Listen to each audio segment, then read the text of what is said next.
Faith and Science Podcast. My name is Tyler Bublitz, and welcome back for the 6th Sunday after Pentecost for the week of July 21st, 2019, and I'm excited to have you here. I'm excited to get in this week's podcast, and I am excited to announce that this is the 80th podcast since the beginning of 2018, and I'm excited to say that. I know that last week I made a statement saying that I'm going to be working on a process to be able to get so that people are able to reference these, and I know a lot of you have been along for much of the journey, so I appreciate the time and effort that you have put through in listening to these podcasts, to offering feedback, to just what are your thoughts week to week, and I really appreciate that. That's what really makes this happen week to week and continues it going forward. As you can imagine, just like any job, it becomes really difficult, especially that I'm a one-man crew at this point, putting out and doing all these on my own, and it's amazing to hear feedback coming back from you guys on a week-to-week basis, and I would highly recommend doing that if you haven't, because it's really positive for me, and I would love to hear some of your responses and be able to have a dialogue with you about some of these. But before we get into this week's podcast, we have to do our shameless plug for Working Preacher. If you haven't checked out workingpreacher.org, I'd highly recommend it. When you're having seminary professors being able to give their interpretation on how to break down and look at some of these texts, it's really extremely useful. And especially since I'm not an ordained minister, it gives me a lot of insight into looking into some of these scripture passages. And before we get into this week's podcast, we have to look at last week's Twitter question. And the Twitter question from last week is, have you considered how much environmental impact you make, and how does that affect your, quote, community? And I got a really interesting email this week from a pastor friend of Christine Foster, who wasn't able to listen to my podcast until after she had preached. But it was really interesting because what she looked at with the neighbor works really well with what we talked about last week when I was making the stance that the man on the side of the road in the Good Samaritan story is the environment. And her comment was, she brought up multiple different things, saying that the road was made by Romans, which isn't even brought up in the text, and thinking about this being a connecting piece and using that to looking at the world in which we're in now and how we have to have all these roads to connect everywhere we're going, and bringing that to the point of how we have become addicted, I would say, to plastic and how hard it is to get away from that, to moving that to where we've had record highs this year, just in the month of June, so last month, in Anchorage, Alaska, and how France hit 115, which is, you can imagine, is extremely rare, to the flooding that we've had both in New Orleans and Washington, D.C. She then continues with talking about how we're getting antibiotic-resistant infections. That's making it more and more difficult for our modern-day medicine to actually work on, to cure, and how we're having higher unprecedented levels of refugees currently going on. And I think it really ties in well that we need to be thinking about, if the man isn't entirely stated on who he is, that where is the injustices that are happening around our world, that we're missing, that we're overlooking, that we're not thinking about. And I think that's really one of the big things that we have to continue to think about and contemplate as we're moving forward, especially as Christian people. The second one, I've mentioned her before, and she brought up a really interesting point this last week, was a friend of mine, Kirsten, and Kirsten brought up this idea of looking and really observing the world around us, really looking and taking notice of the bugs to the blades of grass. And her comment was getting to the point of even just going and taking photos of that. And I think it's one of those things that we really have to take time to be able to do. It's one of those moments that you're not just walking by in a hurry. You're able to really sympathize and understand what the man is going through. But to do that, you have to stop and listen. You have to stop and look.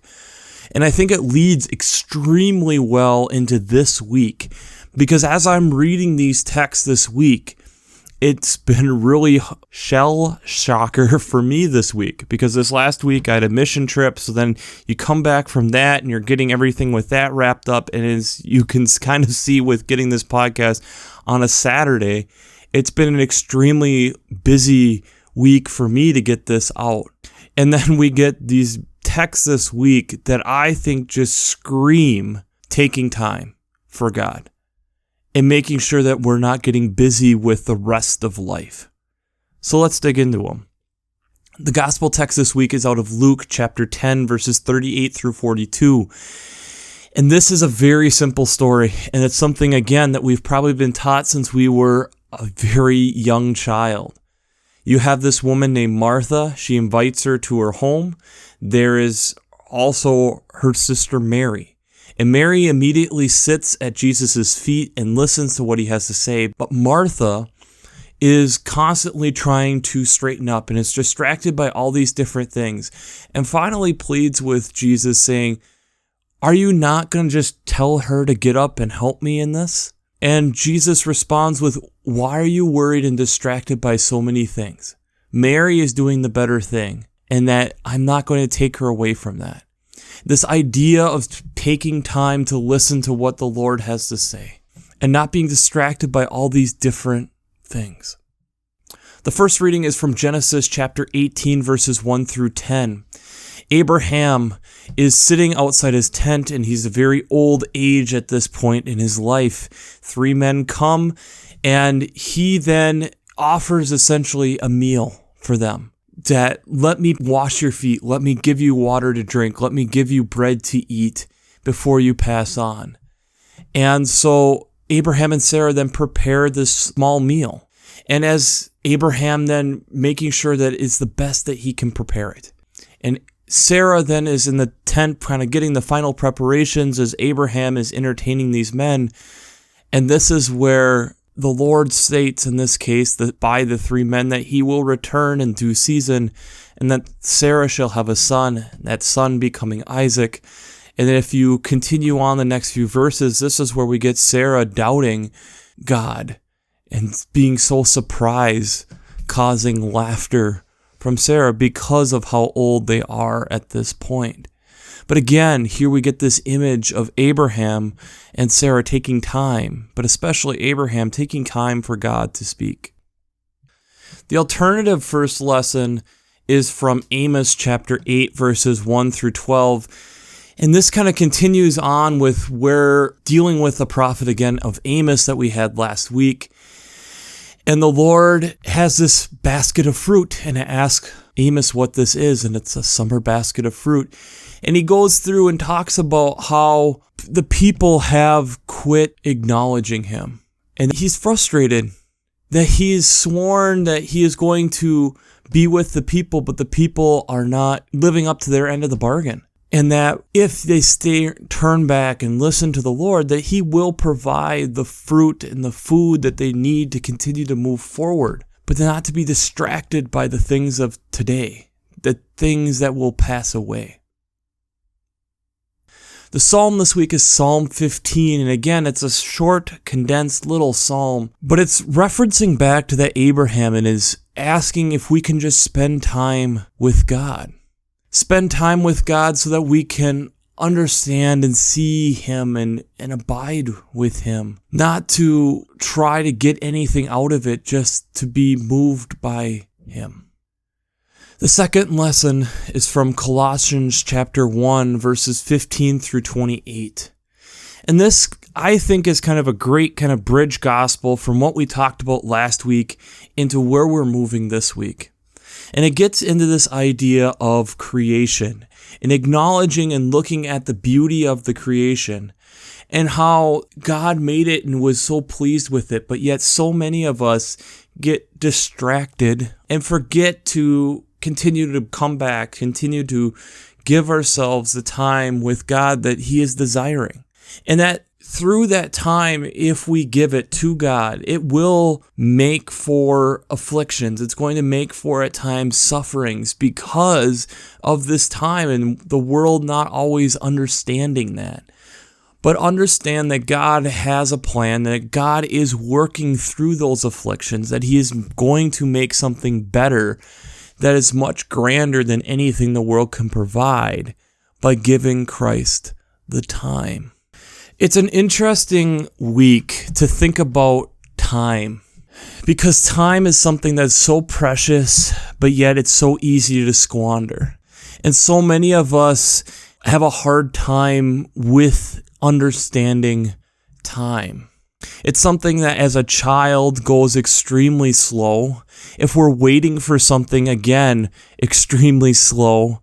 But yet when we look back, it moves incredibly quickly. And before you know it, time has moved on. It's one of these things that we really struggle to wrestle with. We even have Einstein's theories of relativity talking about space-time continuums and understanding how time is not necessarily a full constant, and that there are places and times even on the Earth to microseconds we can go ahead and back in time. And there's all these thought experiments that we have worked on and dealt with time. But it's so hard to fully define and fully grapple with. It's one of the things to me when I think about science that's really interesting is time. Right before recording this podcast, I actually was going out and I have a couple small potted plants and I knew they needed to be watered, and I hadn't checked my tomato plant in a little while. And so I went out on the porch and went to water it, and I could see that it needed that. But next to it was a pot that I was expecting to be bare, and it wasn't. That pot was an Easter lily that I received, and right after Easter, with being a youth minister and the beginning of summer, I got extremely busy and came back to see my Easter lily all but dying. I did the best that I could. I watered the plant. I tried pulling off the dead leaves so it wasn't putting energy into that. And for weeks, I've been watching as the stump, as I'm ripping it down, has become more and more dead. I figured I'll just leave it outside. What's it hurting? It's not doing anything, and I'll deal with it this fall. But to my surprise this afternoon, as I walked out on that porch, I saw from the root suddenly new life, a new sprout, something growing. Suddenly I had to deal with another plant, which is fine. That's the cool thing with science, is science is through a lots of observation. It's a basic part of the scientific method, and there's a lot of things at times that we can try to accelerate. But there's some things in life that the only thing we can do is wait, is give time. If you're going to observe, to understand something, that's what the sciences is. We have to just give it time. And it's amazing as we have all these different things that we want breakthroughs in the medical field. And why haven't we figured it out yet? And understanding that we need time, we need trials, we need test subjects, we need to take the time to make sure we understand all the side effects. Time. We really struggle with that as human beings, and it's amazing in science, for the most part, we understand that. Sometimes we don't, but we understand the process of that it's going to take times to get models, it's going to take time to understand something. Take time to understand the impact of what we're doing. Sometimes when we hear these environmental windows and how we need to make changes by such and such a date, we don't understand the element of time. The time it takes for CO2 to dissipate from our own atmosphere. Time. It's such a hard thing to grapple with and to understand. But here again, through these texts this week, God confronts us on the subject of time. And it's something that, like we've looked at with science, at times we understand it. We understand that it takes time for a seed to grow. But that's one of the hardest things that we don't have patience for. If you think about any company, it takes time for them to make profit, and we can understand that. But boy, if we could swing profit in the first 6 months, that'd be fantastic. Time. We wrestle and deal with and have a hard time understanding time. And maybe part of this is due to the aspect of we don't know how much time we have. We don't know how many times around the sun we have. And so we have a hard time valuing time. It's obvious to me as I look at these readings, and it confronts me as I'm getting this podcast out extremely late this week, on how we need to make time for priorities. And God demands and asks for our time. I need your time. I need you to sit with me and spend time with me. You understand time when you plant a tree, and that it's going to take time for it to grow, and that you are going to take care of it and watch it and let it grow. But why don't you understand that with me? I think it's one of the things that as a group of Christians and in a community, we struggle with. God's time. It's a very different metric. It's hard to define even more than time. God's will and what He is desiring with that time. And how often it's not instant answers. As much as we may want that, it's not that. And that's hard. I know it is for me. I know when I sit there and have done different studies, like the summer that I worked on looking if the northern long-eared bat needed to become an endangered species for the state of Minnesota. You had to take the time, the whole field season, to go through and essentially verify that we needed to continue doing studies to see the impact of white nose syndrome and if these bats needed to be considered endangered. We realized what sacrifice that was going to take and how the money from the people of Minnesota and federal grants was going to then take. But it was at that point seen as a good cause to try to understand and save and better understand the species and not just letting it slip from our fingers because we don't know how much time is left. I think it's the same way with us and God. We don't understand how much time we have to understand, to develop, to grow this relationship before our time on this earth and at this place and at this time is gone. Why is that so hard for us to understand? I don't know. Maybe it's something that God designed in us so that we have this desire of not knowing when the time is coming so that we do spend time with Him. But sadly, in the world in which we're in right now, it seems to push and kick the can further down the road more and more and more. But yet, when we see a species that's on the edge of disappearing, we suddenly understand that there's so much we don't understand. There's so much we don't get. It's one of the major reasons to me, because we're so genetically close to orangutans, that I'm so disheartened by the evidence of people poaching orangutans and what things could they help us understand about our genetic coding within us that we just don't understand. Our faith is the same way. As we contemplate and wrestle with all these things around our lives, the person who created all of this sits and waits and wonders when we're going to stop being Martha and become Mary, and sit and listen and try to understand what is going on in the world in which we're in. And that maybe He will actually provide some depth and knowledge to help us understand and be able to move forward more efficiently.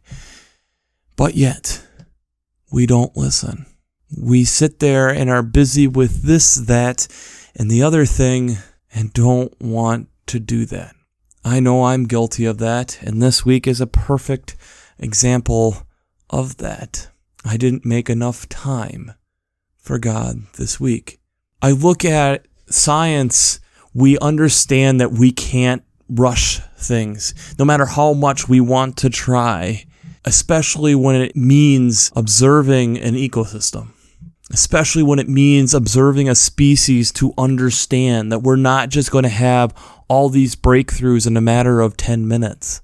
It might take 3 months, 3 years, 30 years to get those 10 minutes of great breakthroughs. But there's tons of information that comes before that. Faith is no different. When I think about this and think about the world in which we're in as it's moving faster and faster, and as we've talked about all these different environmental and science subjects over the last 80 episodes, I wonder, are we taking the time to listen to what God has to say about all of this?